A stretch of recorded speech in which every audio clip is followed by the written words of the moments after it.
Hello friends, JE test number 5 के part 3 के solution को डिस्कस करते हैं। क्वेश्चन नंबर 13 है।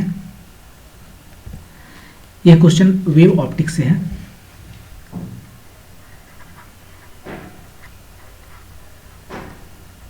क्वेश्चन क्या कह रहे कि अंश डबल स्लिट एक्सपेरिमेंट है। ये दो स्लिट है और सामने यहाँ पर कुछ डिस्टेंस पर एक स्क्रीन रखा हुआ है। दोनों स्लिट में जो है सो कोहेरेंट लाइट आ रहे हैं। ये इंटरफेयर करेंगे, किसी पॉइंट पर जो है सो इंटरफेयर करेंगे यहाँ पर, और या तो कंस्ट्रक्टिव या डिस्ट्रक्टिव फ्रिंज बनाएंगे इंटरफेयर करने के बाद में। क्वेश्चन ये कह रहा है कि इसके बीच का डिस्टेंस दिया हुआ है डी दिया हुआ है। ये जो डिस्टेंस है दोनों स्लिट के बीच का जो डिस्टेंस, ये डी भी दिया हुआ है। ये 1.5 मीटर है स्क्रीन और स्लिट्स के बीच का डिस्टेंस, और दोनों स्लिट्स के बीच का जो डिस्टेंस है 0.3 मिलीमीटर। ये बहुत छोटा रहता है हमेशा। और यूजुअली इस पर मोनोक्रोमेटिक लाइट डालते हैं, तो एक जगह वाइट फ्रिंज, एक जगह डार्क फ्रिंज, एक जगह ब्राइट फ्रिंज, डार्क फ्रिंज, ऐसे करके दिखता है। लेकिन इस क्वेश्चन में ये कहा गया है कि इंस्टेड ऑफ मोनोक्रोमेटिक मतलब एक कलर वाला लाइट, उसके जगह पर व्हाइट लाइट सीधे डाल दिया। व्हाइट लाइट में कितने कलर्स हैं?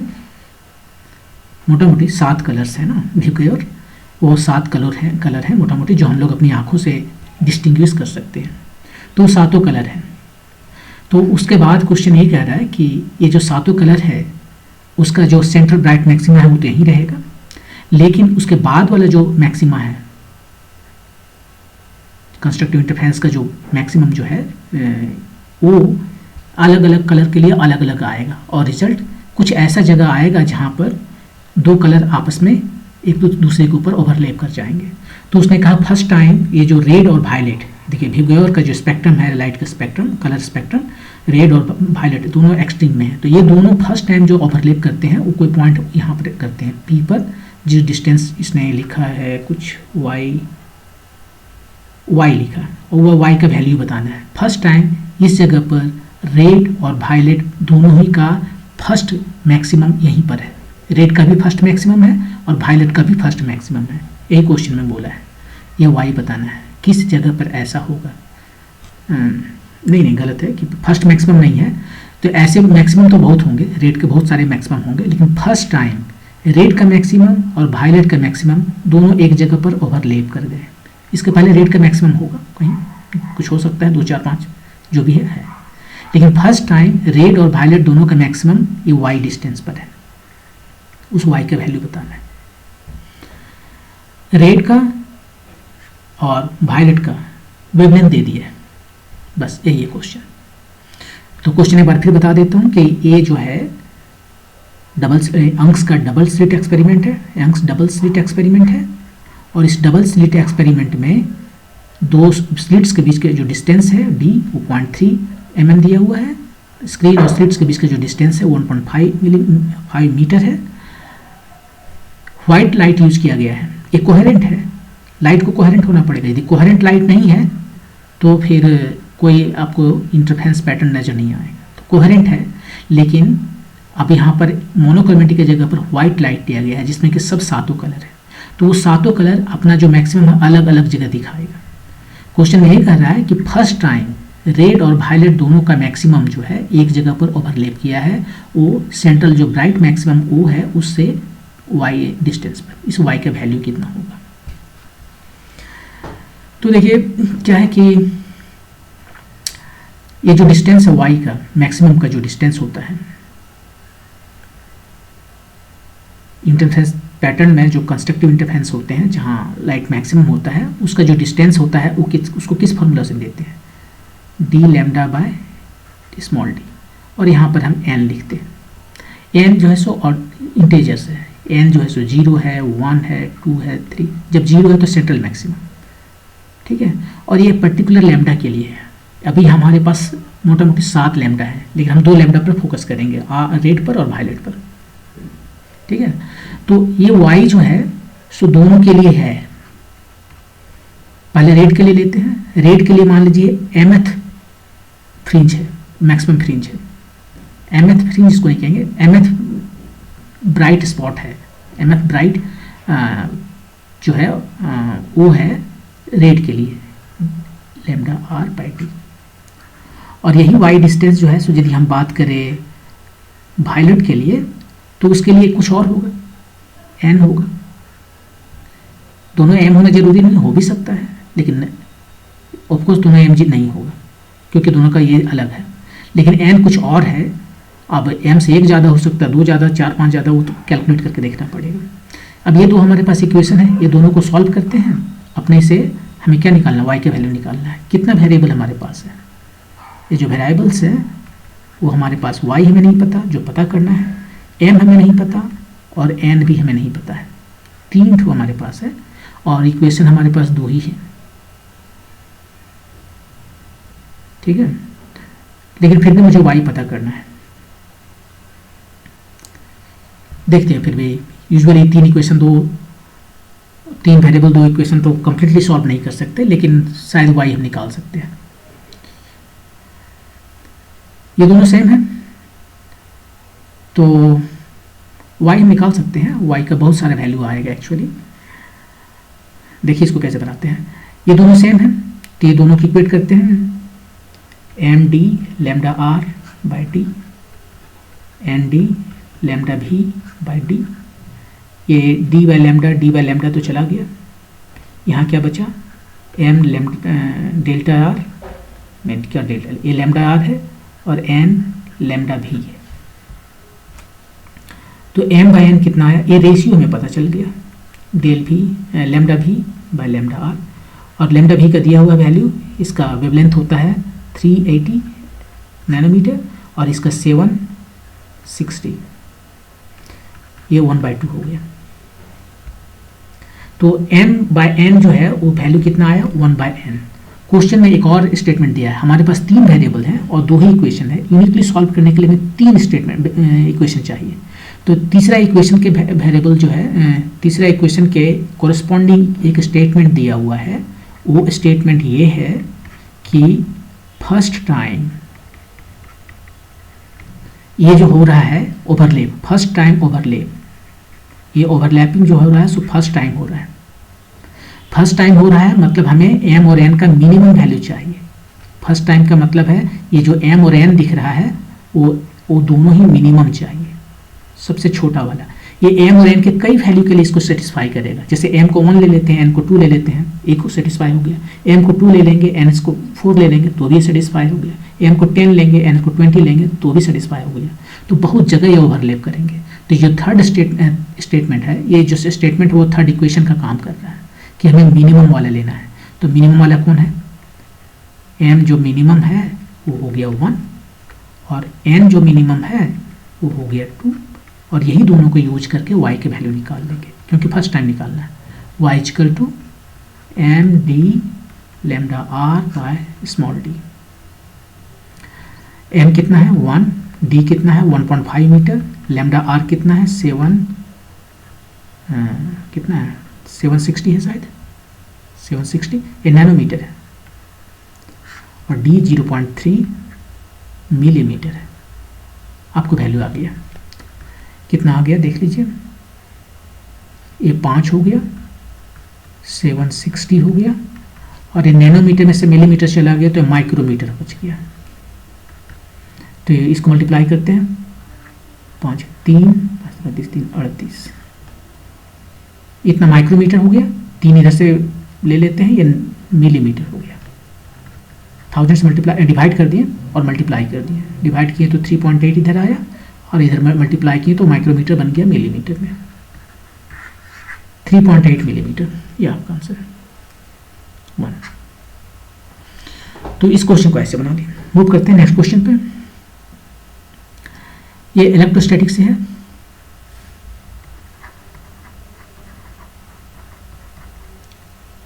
इलेक्ट्रोस्टैटिक्स क्या है क्वेश्चन, क्वेश्चन ये है कि एक्स एक्सिस हमारे पास है, इस पर 2 पॉइंट, एक ओरिजिन है हमारा, एक ये पॉइंट है और एक ये पॉइंट है। यहाँ पर एक चार्ज रखा हुआ है, क्यू चार्ज है, प्लस क्यू चार्ज। कोऑर्डिनेट इसका -a0 है, इसका a0 है। माइनस क्यू चार्ज यहाँ पर रख दिया, ओरिजिन पर जो है सो माइनस क्यू चार्ज रख दिया, ये वाला चार्ज। और रखने के बाद में इसको थोड़ा डिस्प्लेस किया अलोंग वाई एक्सिस, इधर इसको यहां से उठा के यहां ले गया। कितना से डिस्प्लेस किया? वाई से। और उसके बाद में बोल रहे हैं कि change in the potential energy of the three charge system, ये किसके प्रोपोर्शनल है? तो इनिशियली जब ये यहाँ पर है, दो केसेस है ना, शुरू में क्या था, एक चार्ज यहाँ पर है, एक चार्ज ये है प्लस क्यू और ये माइनस क्यू। ये डिस्टेंस कितना है ए, ये डिस्टेंस कितना है ए। ये फर्स्ट केस है, केस 1। अब इसको डिस्प्लेस किया, केस 2। एनर्जी में चेंज कितना आया? Change in the potential energy, यहाँ पर कुछ एनर्जी है इस सिस्टम का, यहाँ पर कुछ एनर्जी है इस सिस्टम का। चेंज जो आया यू एफ माइनस यू आई, यही बताना है ये किसके प्रोपोर्शनल है, वाई के, वो बताना है। तो दोनों निकाल लेना पड़ेगा। यहाँ पर निकालते हैं पोटेंशियल एनर्जी कितना आ रहा है, ये दोनों की वजह से छोटा जो चार्ज है क्यू स्क्वायर बाय दोनों के बीच का डिस्टेंस, चार्ज का मल्टीप्लिकेशन ना प्रोडक्ट ऑफ चार्ज है डिवाइड बाय डिस्टेंस, वो एनर्जी देता है। डिस्टेंस है 2a, ये दोनों को मल्टीप्लाई करते हैं, ये दोनों की वजह से जो चार्ज है स्मॉल क्यू और कैपिटल क्यू, उसकी वजह से जो ये एनर्जी है वो हो गया प्रोडक्ट क्यू माइनस लिख दिया इसकी वजह से क्योंकि माइनस है, और दोनों के बीच का डिस्टेंस ये है। ये दोनों की वजह से सेम, एग्जैक्टली सेम, इतना आया। फाइनल कितना आया? फिर ये दोनों की वजह से क्यू स्क्वायर बाय 2, इसमें तो कोई चेंज नहीं हुआ, इसमें चेंज हो गया। अब डिस्टेंस हमारा ए है, ये वाई है, ये ए है, तो ये कितना हुआ? ए स्क्वायर प्लस वाई स्क्वायर। तो अब डिस्टेंस जो है दोनों के बीच में आया ये वाला, इसको कहते हैं स्क्वायर रूट ओवर ए स्क्वायर प्लस वाई स्क्वायर। और थर्ड वाला एग्जैक्टली सेम, मल्टीप्लाई कर दें दो से, अलग अलग लिखने से अच्छा है। अब यहाँ पर जो है सो हम लिखते हैं, ये दोनों का डिफरेंस लेना है, इसमें से इसको माइनस कीजिए। ये वाला देखिए वैसे ही कट गया, ठीक है। ये वाला पहले लिखते हैं, जो कॉमन है उसको तो बाहर लिख लेते हैं, 1/4πε0। ये बचा माइनस 2q बाय ये वाला नंबर, और ये माइनस यहाँ पर, ये माइनस ऑलरेडी है तो ये हो गया प्लस ये 2q बाय ए।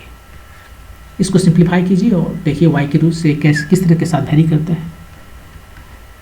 q 2 जो है उसको बाहर कर लेते हैं, इसमें क्या बचा? पहले प्लस वाला लिखते हैं 1/a, माइनस वाला लिखते हैं 1/√a square plus y square.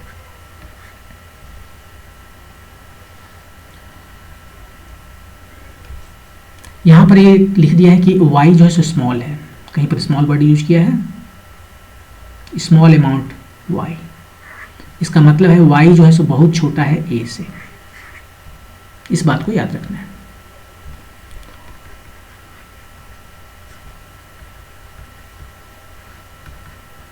One by A minus, यहाँ से हम 1/a जो है सो क्या करते हैं, बाहर निकाल लेते हैं। तो इसमें क्या बचा? 1 plus y square by a square, ये बाहर ही कर लेते हैं इसको, 2q बाय 4πε0 ए। अब हमारे पास जो बच गया 1 minus 1 by square root over 1 plus y square by a square. अब हमें अप्रोक्सीमेशन करना है। अब देखिए यदि यहाँ अप्रोक्सीमेशन करते हैं कि y जो है बहुत कम है ए स्क्वायर से, तो हम कहते हैं ए से, तो वाई स्क्वायर जो है वो बहुत कम हो गया ए स्क्वायर से ऑफकोर्स। तो इसका मतलब क्या करें, इसको जीरो कर दें, y square by a square को जीरो कर दें। यदि हम जीरो कर सकते हैं, जीरो कर देंगे तो क्या आ जाएगा, ये जीरो हो जाएगा। हमें वाई के साथ कोई रिलेशन नहीं दे रहा है, तो ये इतना ज़्यादा अप्रोक्सीमेशन नहीं करते, थोड़ा कम अप्रोक्सीमेशन करते हैं। वो थोड़ा कम अप्रोक्सीमेशन क्या है, वो ए है।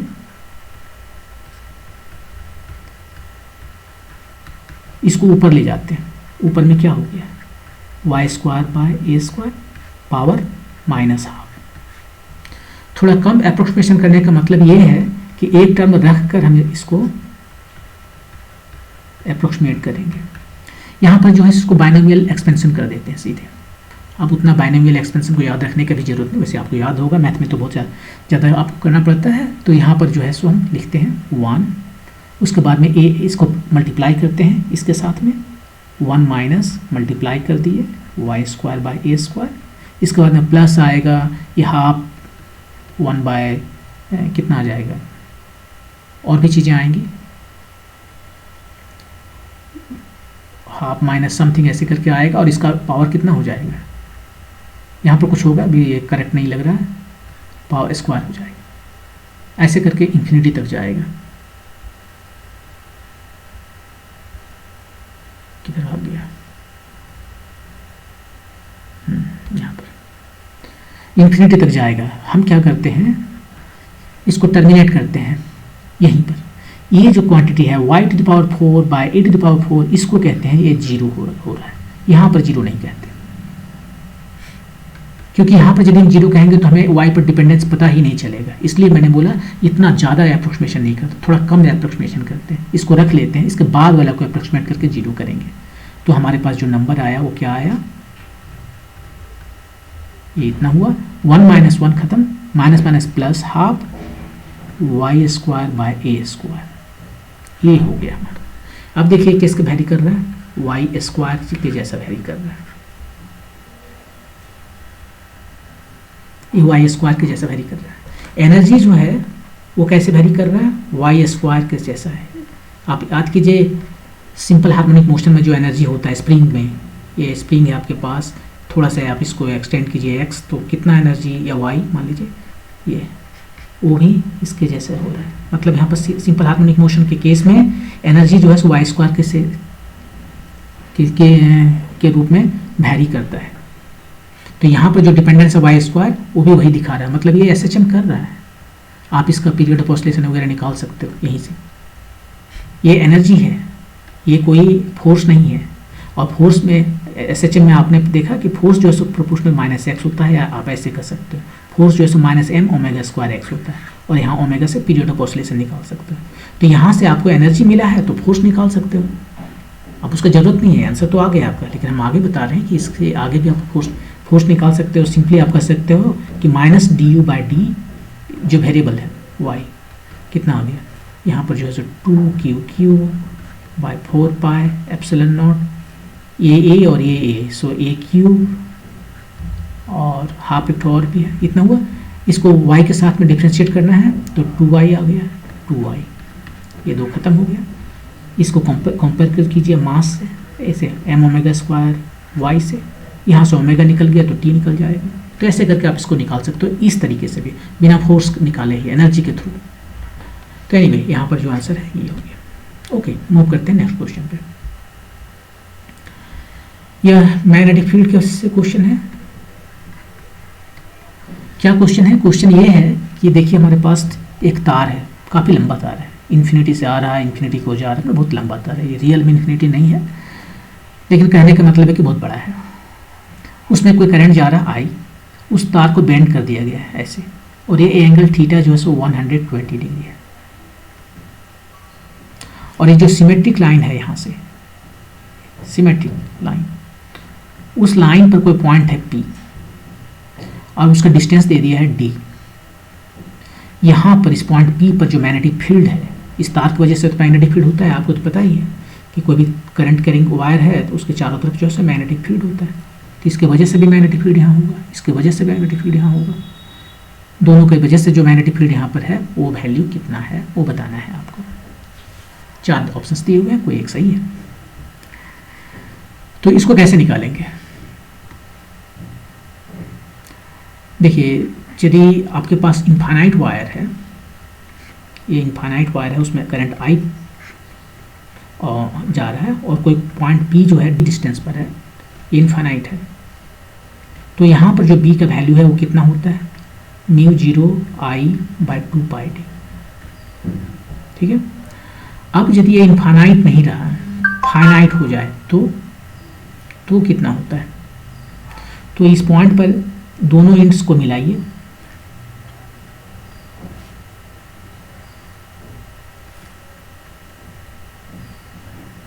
ये दोनों एंड को मिलाइए यहाँ से, और उसके बाद में यहाँ पर मान लीजिए एंगल बनाया θ2, यहाँ बनाया θ1, तो ये जो है क्या हो जाएगा, कैसे मॉडिफाई हो जाएगा, सबसे पहले ये जो 2 है सो 4 बन जाएगा, और यहाँ पर आ जाएगा sin θ1 प्लस sin θ2। इन्फिनिटी के केस में θ1 और θ2 दोनों कितना हो जाएगा, 90 डिग्री। ये इन्फिनिटी जा रहा है तो 90, ये भी इन्फिनिटी जा रहा है तो 90, तो 1 + 1 2, वो 4 काट के 2 बन जाएगा, इसलिए यहाँ पर ने 4 लिखा, इसको ऐसे लिखा। यही फार्मूला लगाते हैं यदि फाइनाइट वायर है तो। एक एंड यदि इनफाइनाइट है तो 1 to θ जो 90 होगा। यहाँ पर वही फार्मूला लगाने वाले हैं। देखिए ऐसे करते हैं, इसको जो आगे बढ़ाते हैं इधर, और यहाँ से इस पर परपेंडिकुलर ड्रॉ करते हैं। ये जो डिस्टेंस d है वही हमें यूज करना पड़ेगा। वायर से इस पॉइंट का जो परपेंडिकुलर डिस्टेंस है वो d, ये वाला d नहीं यूज करेंगे, लेकिन d हमें पता हो जाएगा ना। ये एंगल यदि थीटा है तो ये एंगल कितना होगा, θ/2 सिमेट्रिक से, तो ये वाला कितना आ जाएगा, ये d, ये 90 डिग्री है, ये हाइपोटेन्यूज हो गया, हाइपोटेन्यूज हो गया तो capital D sign angle, angle है θ/2, ये पता हो गया। तो इस वायर की वजह से हमें पता चल गया यहाँ पर कितना वैल्यू है, इस वायर की वजह से एग्जैक्टली सेम, एग्जैक्टली सेम। देखिए ये सिमेट्रिक है तो ये d है तो ये भी d होगा। अब डायरेक्शन यदि दोनों का सेम है, माने कि फील्ड का डायरेक्शन इसके वजह से और इसके वजह से यदि ऑपोजिट है तब तो 0 हो जाएगा। यहाँ 0 तो ऑप्शन ही नहीं दिया, इसका मतलब सेम नहीं, ऑपोजिट नहीं है। आप राइट हैंड का यूज़ करके देख लीजिए कि रियली ऑपोजिट है या नहीं है। अपना राइट हैंड लीजिए, चारों फिंगर को इस करंट के डायरेक्शन में रखिए, और उसके बाद में अपने चारों जो फिंगर्स है थंब छोड़ के उसको पॉइंट की तरफ ले चलिए, पी पॉइंट की तरफ ले चलिए। आपका थंब दिखा रहा है जो कि इस प्लेन के परपेंडिकुलर दिखा रहा है अप, वो है डायरेक्शन फील्ड का। दूसरा के लिए लीजिए, अपना चारों राइट हैंड का चारों फिंगर लीजिए और इधर जो है सो पॉइंट कीजिए, इधर पॉइंट कीजिए और उसको फिर पी पॉइंट की तरफ कर लीजिए उसे। अब भी ये थंब जो है सो ऊपर दिखा रहा है, तो दोनों का डायरेक्शन सेम है। फील्ड का डायरेक्शन इसमें जो करंट फ्लो कर रहा है उसके वजह से और इसमें जो करंट फ्लो कर रहा है उसके वजह से सेम डायरेक्शन में है, तो दोनों को ऐड अप करना पड़ेगा। एक को निकाल कर 2 से मल्टीप्लाई कर देंगे क्योंकि दोनों का वैल्यू तो सेम है। ठीक है, तो यहाँ पर करते हैं। अब θ1 और θ2 कितना है, ये इन्फिनिटी जा रहा है, ठीक है, तो एक एंगल तो 90 डिग्री हो गया, इन्फिनिटी जा रहा है, θ1 जो है सो 90 हो गया। और θ2 देखिए, θ1 नीचे है तो θ2 ऊपर है, इसके एक इधर होना चाहिए था, सो इधर ना होकर दूसरा एंगल जो है ये है, और ये वाला एंगल कितना है ये निकालना पड़ेगा ना। ये यदि थीटा है, ये θ/2 हुआ तो ये हो जाएगा 90 माइनस θ/2, ये वाला एंगल। तो एक एंगल ए वाला जो है वो तो 90 हो गया, ये वाला 90 हो गया, और ये वाला जो एंगल है दूसरा वो इस साइड ना होके इसी साइड है। जैसे कि मान लीजिए θ2 उधर है, अब यदि यहाँ ना आके यहीं पर रुक जाए तो ये वाला एंगल, दूसरा वाला एंगल ये है, ये वाला, तो इधर जाएगा तो प्लस है, इधर आया तो माइनस है, तो दूसरा एंगल जो है सो -9 आ गया। और कितना माइनस है, ये 90 डिग्री माइनस θ/2। अब वैल्यू रख लीजिए, θ 120 है तो यह कितना आ जाएगा, -120 में 60, तो ये 30 डिग्री आ गया। इसी को सब्स्टिट्यूट कीजिए, आपका आंसर आ गया।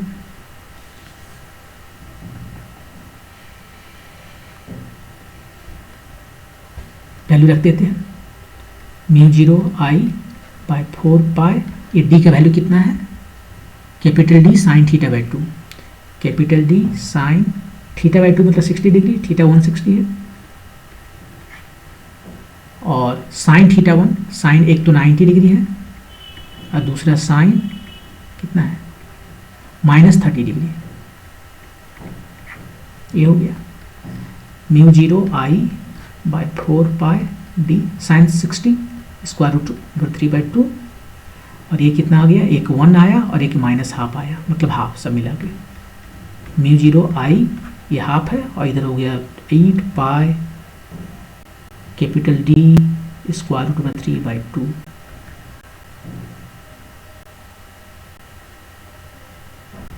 μ0I कितना हो गया 4πd√3। ये तो एक वायर की वजह से हुआ ना, ये तो B1 हुआ केवल, तो B2 भी इतना ही होगा, इतना ही वैल्यू जो है सो B2 का भी है। तो B दोनों का सम है, पहला वायर और दूसरा वायर, इसका जस्ट डबल यहाँ लिखते हैं, μ0I/4πd²√3 डबल कर दिए, ये 2 हो गया, μ0I/t पाई, और ये 2 को इसके अंदर ले जाते हैं ब्रैकेट के अंदर, तो ये 4 बन गया, और 4 को 3 से मल्टीप्लाई करेंगे 12 बन गया। ये आपका आंसर हो गया, μ0I/πd12, μ0ID/πd12, ये ऑप्शन नंबर 3। तो देखिए इसको बनाने में हमने क्या किया, हम इस फॉर्मूला को यूज करते हैं। एक वायर के वजह से, किसी भी फाइनाइट वायर के वजह से किसी पॉइंट P पर जो है, यदि उसके परपेंडिकुलर डिस्टेंस दी है तो कितना फील्ड होता है, μ0I/4πd sin θ1 प्लस sin θ2। θ1 और θ2 दोनों ऑपोजिट डायरेक्शन में है इस परपेंडिकुलर लाइन के बीच में। इस केस में एक तो 90 डिग्री है और दूसरा उसी डायरेक्शन में है, ये थीटा जो ये परपेंडिकुलर लाइन है ना, इसके उसी डायरेक्शन में है, तो इस दूसरा डायरेक्शन में होता तो पॉजिटिव, इसी डायरेक्शन में आ गया तो निगेटिव हो गया, और ये एंगल यहाँ पर थीटा है तो ये θ/2 होगा सिमेट्री की वजह से, ये θ/2, ये भी θ/2, ये भी θ/2, ये भी θ/2, और ये हो गया 90 माइनस θ/2। थीटा का वैल्यू रखिए तो ये 30 डिग्री आ रहा है, और ये माइनस में आ गया तो यहाँ -30 डिग्री, इसी को यहाँ पर सब्स्टिट्यूट किए, आंसर आ गया। आप यदि चाहते तो इसको अलग ऐसे भी बना सकते थे कि इस तरह से डायरेक्ट यदि दिक्कत होता है समझने में या नहीं बनाना चाहते तो आप इसको ऐसे बना सकते थे।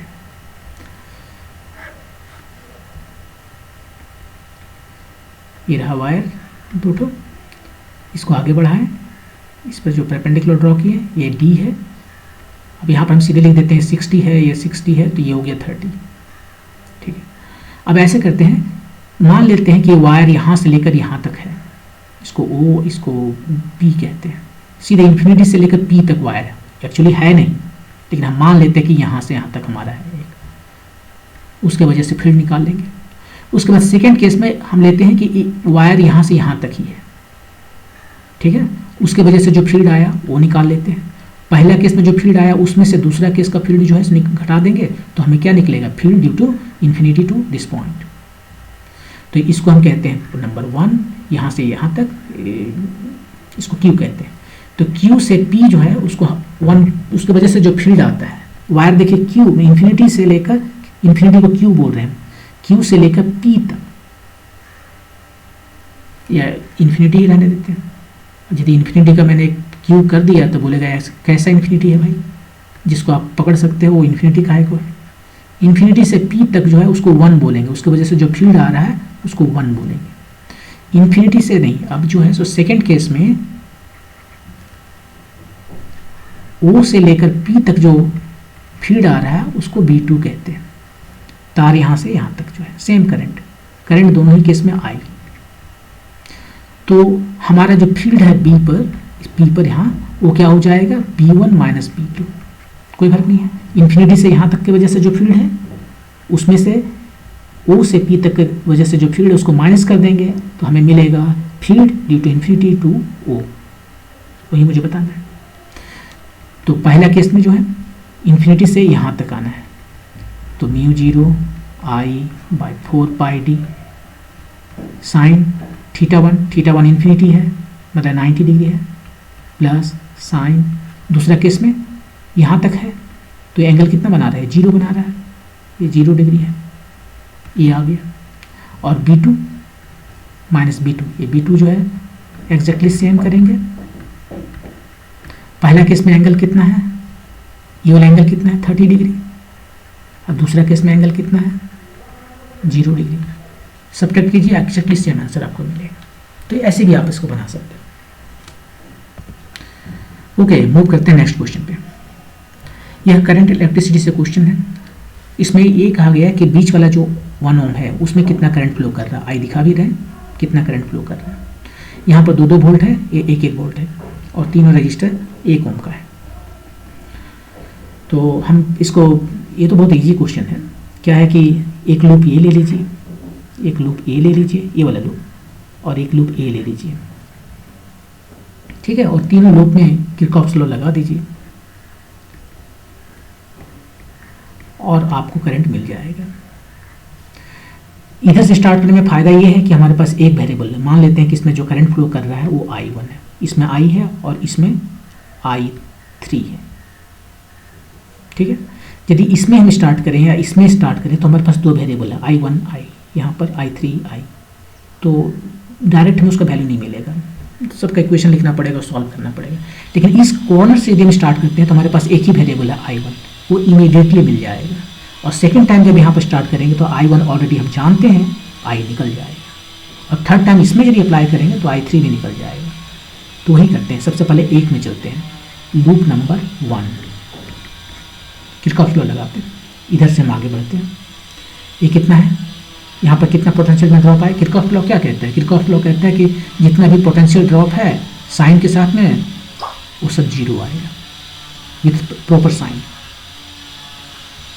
तो यहाँ पर कितना है, lower potential to higher potential गए हैं तो ड्रॉप की जो है सो माइनस होगा ना, ये 0 से 2 पर गए हैं तो ड्रॉप माइनस हुआ, -2 आ गए यहाँ पर। अब यहाँ से यहाँ पर जा रहे हैं, +1 से 0 जा रहे हैं, ये हायर पोटेंशियल है, ये लोअर पोटेंशियल है, और दोनों के बीच का जो डिफरेंस है 1 है, +1 इधर से निकल रहे हैं। अब यहाँ पर जो करंट का जो डायरेक्शन दिखाया और नीचे से ऊपर, तो उसी डायरेक्शन में हम जा रहे हैं। तो यहाँ पर पोटेंशियल ड्रॉप जो है वो कितना आया, प्लस आया, और कितना होगा I1 times 1, resistance 1 equal to सब मिला के 0, और यहाँ से I1 जो है समय 1 एम्पियर मिल गया तुरंत। अब लूप 2 में चलते हैं, लूप 2 में चलते हैं तो फिर ऐसे ही चलते हैं, इस तरह से हम किसी भी डायरेक्शन में चल सकते थे, इधर भी चल सकते थे। यहाँ पर कितना ड्रॉप हुआ, -2, हायर जा रहे हैं तो +2 -2, इसमें कितना ड्रॉप हुआ। अब देखिए करंट इधर फ्लो कर रहा है और हम इधर चल रहे हैं, तो माइनस ड्रॉप जो अपोजिट हो गया, I1 टाइम्स 1, इधर आ गए, हायर टू लोअर गए, +1, इधर जा रहे हैं, करंट का डायरेक्शन हमने एज्यूम कर लिया कि अप है, तो ड्रॉप कितना हुआ, +IR, सब मिला के 0 होना है। तो यहाँ से ये -2 हुआ, I1 का वैल्यू 1 ऑलरेडी निकाले हुए हैं तो 1 हो गया, ये 1 हो गया और ये I हो गया 0, ये तो ख़त्म हो गया, और I जो से इमीडिएटली हमें 2 एम्पियर मिल गया। यही आपका आंसर है, 2 एम्पियर। आप यदि चाहते तो इसको भी निकाल सकते थे, I3 को भी निकाल सकते थे, तो ये इसको ऐसे बना सकते हैं। नेक्स्ट क्वेश्चन, ये क्वेश्चन अल्टरनेटिंग करंट से है, और इस क्वेश्चन में क्या पूछा गया है, एक LCR सर्किट दिया है, R का वैल्यू दिया है, C का वैल्यू दिया है, L का वैल्यू दिया है, और जो AC सप्लाई है 220 वोल्ट 50 हर्ट्ज वो दिया हुआ है। ये जो 220 वोल्ट 50 हर्ट्ज दिया हुआ है, इस तरह से लिखने का तरीका का मतलब है ये जो वैल्यू है वो RMS वैल्यू दिया है, वोल्टेज का RMS वैल्यू है, और ये उसका फ्रीक्वेंसी है, ये पीक वैल्यू नहीं है, RMS वैल्यू है। या कि इसको दूसरे तरीके में लिखना हो तो ऐसे लिखते हैं, 220 टाइम्स स्क्वायर टू 2 साइन या कॉस, ये 2 पाई टाइम्स 50 सो 100 पाई टी, ऐसे लिख सकते हैं। 220 times square to 2 sine 100 pi t, ये लिखे, साइन या कॉस कुछ भी लिख सकते हैं, वो डिपेंड करता है उसका फेज कितना है। और यहाँ 220 नहीं लिखेंगे, यहाँ 220 टाइम्स स्क्वायर रूट 2 लेते हैं, 2 है, क्योंकि ये पीक वैल्यू है, ये पीक वैल्यू है साइन ओमेगा टी का। और पीक वैल्यू यहाँ पर जो इस तरह से यदि कॉमा देके लिखते हैं 220 वोल्ट 50 हर्ट्ज, जब साइन कॉस नहीं लिखते हैं तो ये RMS वैल्यू है। यानी क्वेश्चन है कि एनर्जी डिसिपेटेड इन कैपेसिटर, इसको बनाने की आपको ज़रूरत नहीं है।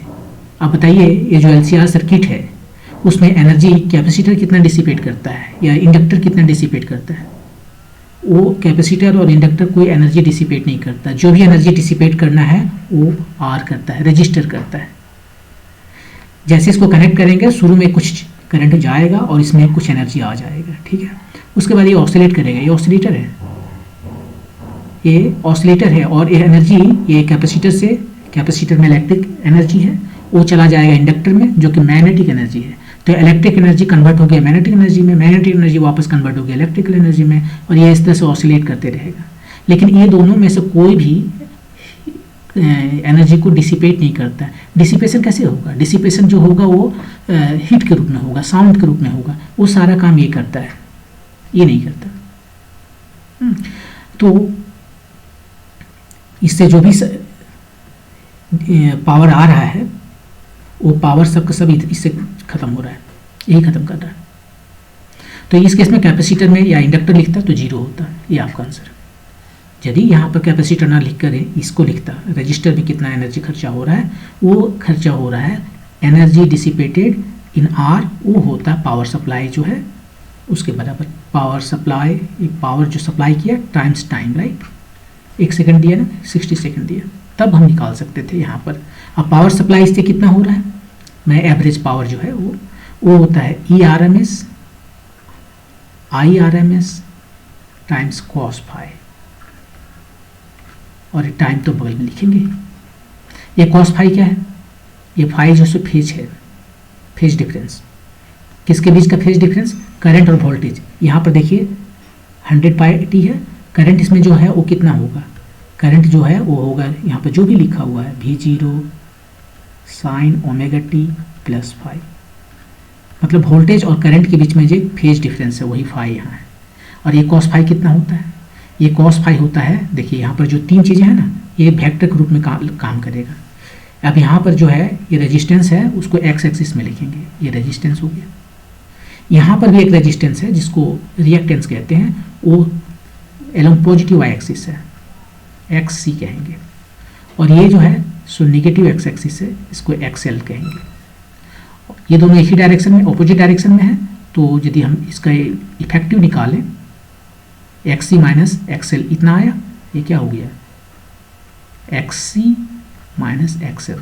और इसका यदि हम इक्विवेलेंट निकालें तो पाइथागोरस थ्योरम से ये जो आएगा वो जेड है, और ये जेड जो एंगल आर के साथ बना रहा है वो फाई है। तो कॉस फाई यहाँ से आप देख सकते हो, कॉस फाई क्या हो गया? आर, ये वाला आर है, बाई हाइपोटेन्यूज जेड, यही है। तो वो निकालना होगा, तो उसके लिए आप निकाल सकते हो कि कौन कितना है। यहाँ पर ERMS आपको पता है, रीडिंग में दिया है 220। करंट RMS यहाँ से देख सकते हो, देना भूल गए, जेड यहाँ देना होगा ना।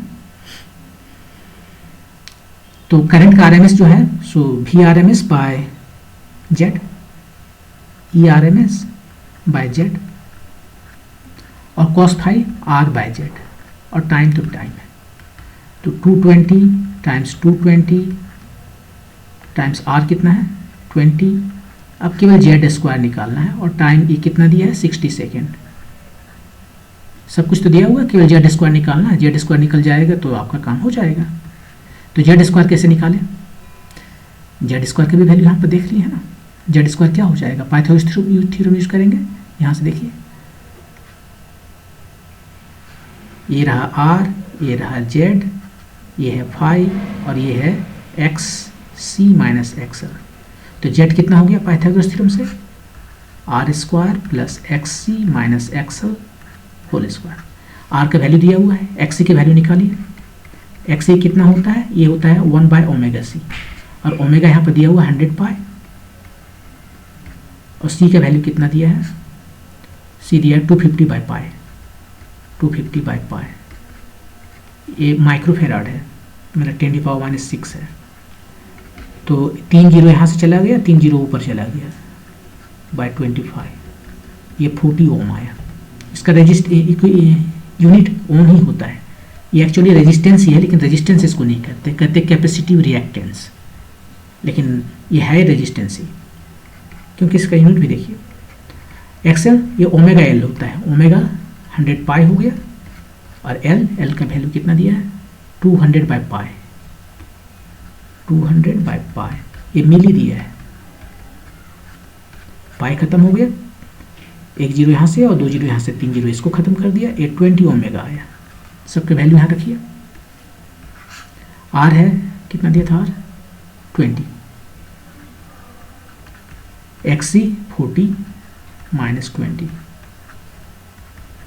20 स्क्वायर प्लस 20 स्क्वायर, उसका स्क्वायर रूट, मतलब 20 स्क्वायर रूट 2, ये आया वैल्यू जेड का।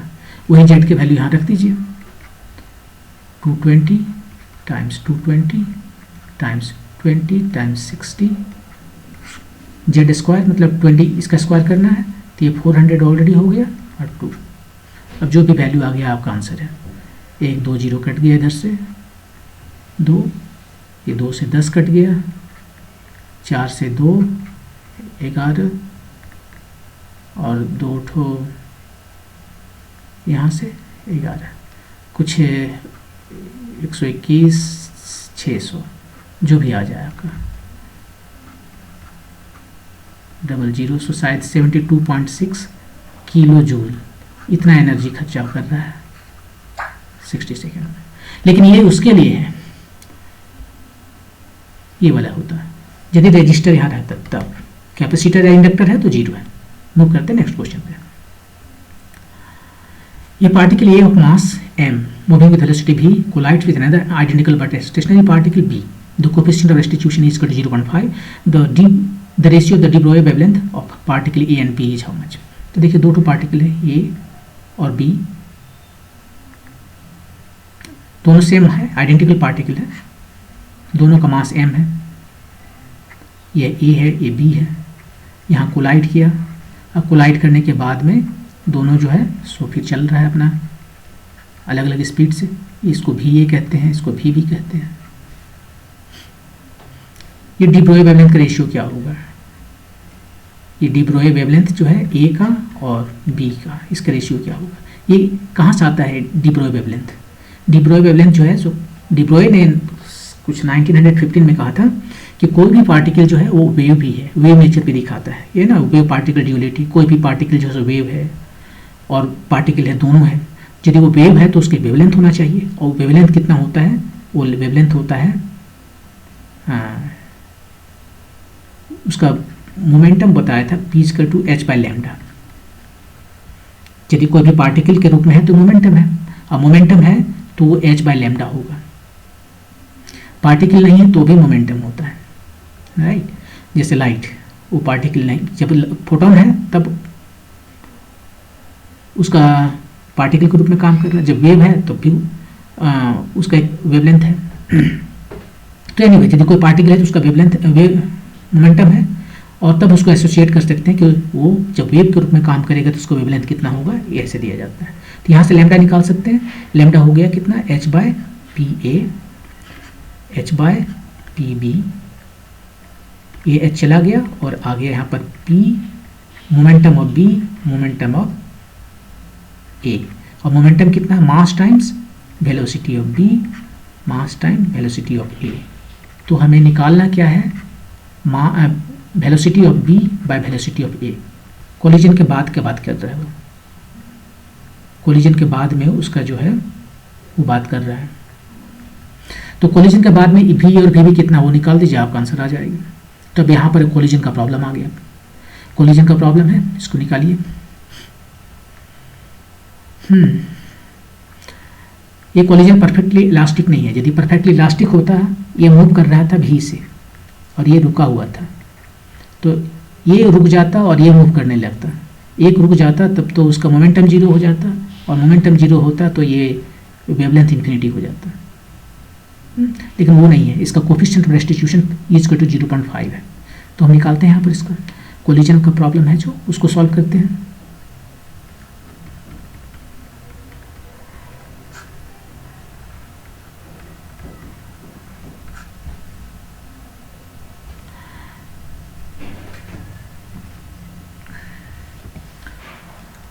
शुरू में मोमेंटम क्या है? एम भी, बाद में भी मोमेंटम वही होना चाहिए। एक भी ए से चल रहा है, एक भी बी से चल रहा है। तो यहाँ से हमें एक इक्वेशन आ गया कि भी ए प्लस भी बी, ये जो है सो भी होना है, एक इक्वेशन। दूसरा कोफिशिएंट ऑफ रेस्टिट्यूशन जो है माइनस ये वेलोसिटी ऑफ सेपरेशन है। तो शुरू बाद में, कोलिजन के बाद में वेलोसिटी ऑफ सेपरेशन, और ये वेलोसिटी ऑफ अप्रोच कोलिजन के पहले। तो यहाँ पर जो है सो b को पहले लेते हैं, b माइनस ए करेंगे हम। इस ऑर्डर को मेंटेन करना पड़ेगा न्यूमरेटर और डिनोमिनेटर में। ये कोलिजन के बाद में है न्यूमरेटर, और डिनोमिनेटर है कोलिजन के पहले। तो कोलिजन के बाद में b का वेलोसिटी है v b, a का वेलोसिटी है v a। इसको उल्टा भी कर सकते थे, जो भी करना है ऑर्डर मेंटेन करना है दोनों जगह, बस, और कोई फर्क नहीं है। नीचे में कॉलिजन के पहले बी का वेलोसिटी कितना था, रुका हुआ था 0, ए का वेलोसिटी क्या था v, तो ए कितना आ गया, ये आ गया vb minus va by v, और ये वैल्यू कितना है e, वो है 0.5। तो यहाँ से मैं एक दूसरा इक्वेशन आया vb minus va equal to 0.5 v। अब ये दोनों को सॉल्व करें, सीधे ऐड कर देंगे तो va खत्म हो जाएगा, vb मिल जाएगा, 2vb इक्वल टू 1.5 v। तो यहाँ से vb हमें पता चल गया 0.75 v, और दोनों का सम भी है तो यहाँ सब सीधे कर सकते हैं कि va जो है सो 0.25 v, दोनों का वैल्यू मिल गया। मास बस इसका वेलोसिटी पता चल गया तो यहाँ पर वैल्यू रख देते हैं, vb कितना 0.75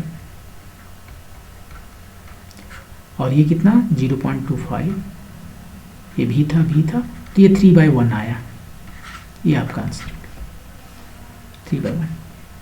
तो देखिए इसमें क्या करना है, दो क्वेश्चन को मैच कंबाइन किया गया है, एक कॉलिजन का प्रॉब्लम है और दूसरा डिब्रॉय वेवलेंथ जो है वेव पार्टिकल ड्यूरेलिटी का प्रॉब्लम है।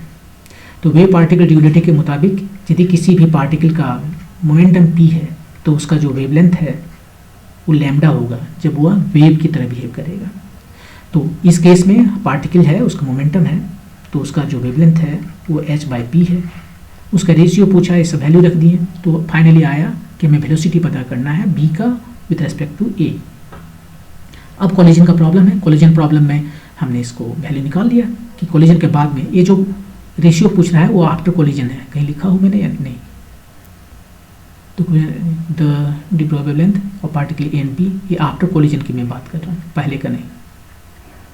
पहले का निकालेंगे तो कोई ऑप्शन आएगा ही नहीं क्योंकि एक इन्फिनिटी होना है। एनीवे, तो ये क्वेश्चन ऐसे था। मूव करते हैं नेक्स्ट क्वेश्चन पे। ये बोर्स मॉडल से, बोर्स थ्योरी जो है एटॉमिक थ्योरी, उससे है क्वेश्चन। क्या है क्वेश्चन? क्वेश्चन है कि हाइड्रोजन लाइक एटम है, हाइड्रोजन लाइक एटम मतलब न्यूक्लियस में जो रखना है, जितना भी प्रोटॉन रखना है रखिए, लेकिन उसके चारों तरफ केवल एक इलेक्ट्रॉन को ऑर्बिट करना है, एक से ज़्यादा इलेक्ट्रॉन को ऑर्बिट नहीं करना है। यदि ऐसा सिचुएशन आता है तो उसको हाइड्रोजन लाइक एटम कहते हैं। आपको लेना है तो टंगस्टन ले लीजिए जिसका एटॉमिक नंबर 80 है, तो उसमें 80 इलेक्ट्रॉन है, लेकिन 79 इलेक्ट्रॉन को भगा देना है। कैसे भगाइए आपका प्रॉब्लम है। बोर्स का जो मॉडल है उसमें आपको एक ही इलेक्ट्रॉन रखना है, वो टेक्निकल प्रॉब्लम उसका नहीं है। तो ये थियोरेटिकल क्वेश्चन समझ सकते हैं कि 79 को भगा दिया तो भी वो टंगस्टन जो है हमारा क्या हो गया, हाइड्रोजन लाइक एटम हो गया। तो उस हाइड्रोजन लाइक एटम में जो इंट्रैक्शन है न्यूक्लियस और इलेक्ट्रॉन के बीच में, अभी हमारा जो इंट्रैक्शन है वो क्या है, कूलम इंट्रैक्शन। अब कूलम इंट्रैक्शन कैसे जाता है, उसका एनर्जी जो है वो कैसे दिया जाता है, वो दिया जाता है 1/r से, प्रोपोर्शनल है 1/r। यहाँ पर जो दिया है वो क्या दिया है, r⁴। ये कुछ स्प्रिंग होता तो kr⁴ होता, kr²। स्प्रिंग एनर्जी कैसे होता है हमारा, ये जो स्प्रिंग एनर्जी है यहाँ पर, ये एनर्जी कैसे देते हैं, ½ यदि x से हम एक्सटेंड किए तो कितना एनर्जी आएगा, ½ यहाँ पर वैसा नहीं है, यहाँ पर जो है सो kr⁴ है। यह हाइपोथेटिकल क्वेश्चन है, लेकिन इसके बेसिस पर आपको बताना है कि यदि मान लीजिए एक न्यूक्लियस, यहाँ पर एक न्यूक्लियस, इसके चारों तरफ एक इलेक्ट्रॉन केवल घूम रहे हैं, या क्योंकि हाइड्रोजन लाइक एटम है, ये दोनों के बीच में जो इंट्रैक्शन है वो इंट्रैक्शन का एनर्जी दिया है, फोर्स नहीं दिया है, फोर्स आपको निकालना है। एनर्जी जो है सो kr⁴ है, तो फोर्स निकालना है। फोर्स कैसे निकालेंगे, फोर्स को एक बार डिफ्रेंशिएट करके निकालेंगे, -k × 4r⁴। और ये फोर्स क्या करेगा, सेंट्रीफ्यूगल फोर्स प्रोवाइड करेगा, क्योंकि इसे चारों तरफ घूम रहा है ना इलेक्ट्रॉन, तो इलेक्ट्रॉन को चारों तरफ घूमने के लिए, एक सर्कुलर मोशन के लिए जो सेंट्रीफ्यूगल फोर्स प्रोवाइड करना है वो यही फोर्स प्रोवाइड कर रहा है। तो ये फोर्स जो है 4kr⁴ उसने प्रोवाइड कर दिया सेंट्रीफ्यूगल फोर्स, जो कि वैल्यू होता है mv²/r। तो यहाँ से आपका एक इक्वेशन है। उसके बाद जब बोर की बात कर रहे हैं तो बोर का भी तो कोई थ्योरी लेना पड़ेगा। तो बोर्स का जो मेन मॉडल है वो है क्वांटाइजेशन ऑफ एंगुलर मोमेंटम। उसने कहा कि इलेक्ट्रॉन किसी भी ऑर्बिट में नहीं घूम सकता।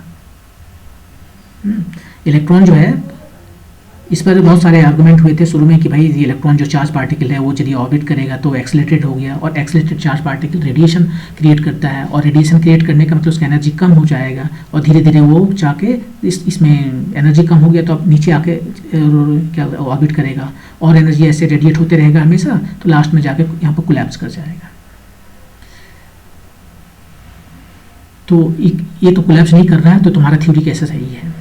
तो उसने कहा वो मैं नहीं जानता, लेकिन मैं इतना जानता हूँ कि ये हर जगह नहीं रह सकता, केवल कुछ स्पेसिफिक ऑर्बिट में ये ऑर्बिट कर सकता है, और जहाँ यह ऑर्बिट करेगा वो कौन सा स्पेसिफिक ऑर्बिट है? वो स्पेसिफिक ऑर्बिट वो है जहाँ पर किसका एंगुलर मोमेंटम क्वांटाइज्ड है। एन एक क्वांटम नंबर है, 1 2 3 0 कुछ भी है, 0 नहीं 1 2 3 4 5 ऐसे है, टाइम्स एच क्रॉस मतलब h/2π। ये जहाँ भी होगा एंगुलर मोमेंटम, और एंगुलर मोमेंटम हम जानते हैं कि यदि जिस तरह से रोटेट करने के लिए होता है ना, जब रोटेट करता है तो MVR आता है, निकाल कर देख सकते हो, L = R×P। ये है एंगुलर मोमेंटम, इसका मैग्नीट्यूड ऐसे आप निकाल कर देख सकते हो। दोनों के बीच का एंगल जो है सो V और R के बीच में एंगल 90 डिग्री आएगा, RP को मल्टीप्लाई कीजिए सिंपली MVR आएगा। तो ये जो है सो वो उसका जो है क्वांटाइजेशन है एंगुलर मोमेंटम का, इसी को यूज करना है यहाँ पर सर्कुलर मोशन के साथ में, और आपका जो भी आंसर है वो आ जाएगा। तो यहाँ पे MVR हम लाने की कोशिश करते हैं, ये MV आ गया, ठीक है, तो एक ठो और M भी दे दिए और 2 ठो R दे दिए ऊपर में, तो नीचे में भी वो देना पड़ेगा, एक एक्स्ट्रा M दिए थे और 2 ठो R दिए थे, ये R हो गया। और ऊपर वाला क्या हो गया? MVR जो कि NH बार है उसका स्क्वायर कर दिए, तो N² H² का स्क्वायर, और नीचे में है M R⁻3, और इधर है 4K R⁻3। तो ये R⁻3 इधर और R⁻3 इधर क्रॉस मल्टीप्लिकेशन किए, सम कांस्टेंट अल्फा बोलते हैं, तो बाकी सबको भूल जाते हैं, हमें n से खाली नाता है, n रखते हैं n²। तो r⁻6 जो है वो प्रोपोर्शनल किसके हो गया? n⁻2, ये जाके इधर डिनोमिनेटर में आएगा, मतलब कि पावर 1/3, ये वाला आपका आंसर है। तो बोर का जो मॉडल है उसमें 2 चीज़ें देखना होता है, एक है सर्कुलर मोशन, वो तो बोर का मॉडल नहीं है, सर्कुलर मोशन है, ये तो आपने मैकेनिक्स में पढ़ा है। जो इंपॉर्टेंट चीज़ है वो ये क्वांटाइजेशन, कि इलेक्ट्रॉन हर एक ऑर्बिट में नहीं घूम सकता, केवल उसी ऑर्बिट में घूमेगा जहाँ पर कि एंगुलर मोमेंटम जो है सो क्वांटाइज्ड हो, n/h²। और ये इफेक्टिवली क्या कहता है? ये कहता है कि यदि यहाँ पर घूम रहा है ना, बाद में पता चला, बोर ने जब कहा था तो अंदाज से कहा था, तो ये वेव की तरह काम करता है, और यदि वेव की तरह काम करता है तो यह वेव बनाएगा ना, तो उतना एक कंप्लीट वेव होना चाहिए। ये देखिए वेव जो है, मैं बता नहीं सकता ठीक से, यहाँ से स्टार्ट किया, एक वेव यहाँ हो गया, एक वेवलेंथ, ये 2 वेवलेंथ और एक 3 वेवलेंथ, 3 हुआ ना, 3 ठो वेवलेंथ हो गया। तो n=3 के लिए ये वाला सिचुएशन है। ऐसे ही या तो एक वेव हो सकता है ना, एक वेवलेंथ रहेगा इस तरह से घूम के, 2 रहेंगे, 3 रहेंगे, यदि एक रहेगा तो कैसे दिखेगा? एक रहेगा तो दिखेगा, मैं इसमें ठीक नहीं हूँ बनाने में, ये आधा और ये मैं ठीक नहीं बनाने में, ये आधा हुआ, मैं इस पर ठीक नहीं हूँ बोल रहा ना, ऐसे। तो ये यहाँ से काउंट कर सकते हो, ये मिल के आधा हो गया और ये मिल के आधा हो गया, 1 हो गया, ऐसे इसी तरह से बनता है। तो इसका यही मतलब है कि कितना वेव लेंथ n है तो n वेव लेंथ उसमें जो है सो समा जाएगा इस सर्कमफेरेंस में, इसका यही मतलब है। तो एनीवे ये क्वेश्चन था बोर मॉडल से। नेक्स्ट वीडियो में जो है सो बाकी के 6 क्वेश्चन को कंप्लीट करेंगे। Thank you.